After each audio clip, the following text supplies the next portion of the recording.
La scène a laissé tout le monde sans voix. C'était un mercredi soir lorsque Vladimir a franchi la porte, sans même ôter son manteau, a lancé la bombe. Ta mère peut rester avec toi pendant un mois, parce que Svetlana et les enfants vont vivre ici avec nous. Je me figeai, pensant avoir mal entendu. Que veux-tu dire, Vladimir? Ton ex-femme et ses enfants vont emménager dans notre maison? Pour un mois? Il l'a confirmé avec le plus grand naturel du monde, comme si c'était la chose la plus normale à faire. Après tout, Svetlana, son ex-femme et mère de Polina, 10 ans, et Artem, 8 ans, étaient en difficulté. Elle a vendu son appartement, mais l'achat du nouveau ne s'est pas déroulé comme prévu et elle n'avait plus nulle part où vivre. Et alors? Ai-je demandé avec incrédulité. Laissez-la louer un logement. Mais non, pour lui, la solution était évidente, on abandonne notre espace, notre routine, notre intimité, car après tout, ce sont mes enfants, je ne peux pas les laisser dans la rue.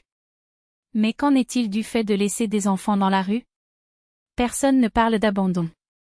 La question est, pourquoi la responsabilité de résoudre un problème qui n'est pas le nôtre doit-elle incomber à moi et à notre fils Maximka, qui n'a que 2 ans? Notre maison dispose de 3 chambres, certes, mais ce n'est pas un hôtel aux espaces illimités. Son projet? Svetlana resterait dans notre chambre, Artem partagerait le lit de Maximka et nous deux, mari et femme, dormirions sur le canapé du salon. Comme s'il était raisonnable de démanteler la vie de famille qu'il a aujourd'hui pour accueillir celle qu'il avait hier. Et le pire, il ne m'a même pas consulté. J'avais déjà tout décidé, y compris en parler à mon ex-femme qui, étonnamment, a même compris que je devais quitter la maison pendant un mois. Où aller, Vladimir? J'ai demandé. À la maison de tes parents.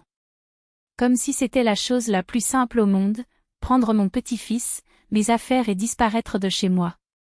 Et Maximka? J'ai demandé. Emmenez-le avec vous, il s'amusera là-bas. Amusant? Ou être un autre invité inconfortable chez ses grands-parents, pendant que son père ouvre les portes de la maison que nous avons construite ensemble pour son ex-femme et ses enfants? Il a essayé de me culpabiliser, ils n'ont nulle part où vivre, Natacha.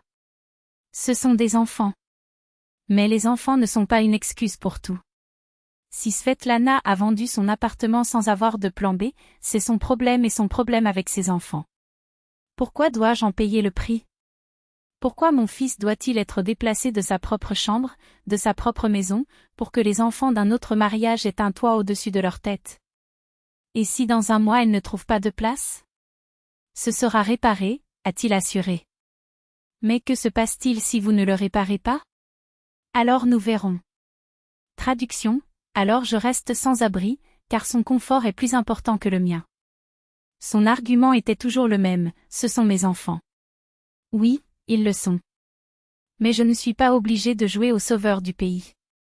S'il veut l'aider, laissez-le leur louer un appartement avec l'argent que Svetlana a reçu de la vente de sa propriété.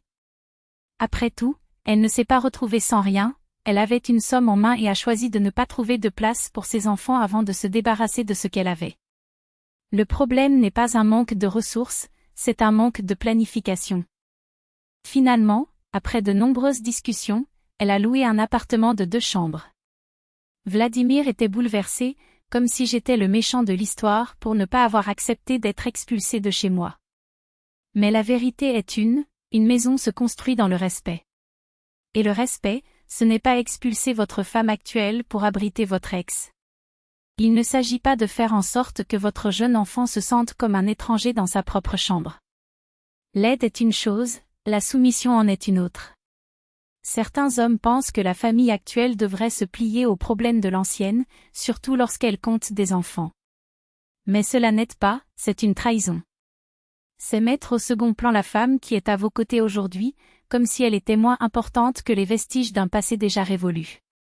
Et le pire, la rendre égoïste de ne pas vouloir abandonner sa propre maison. Non, Vladimir.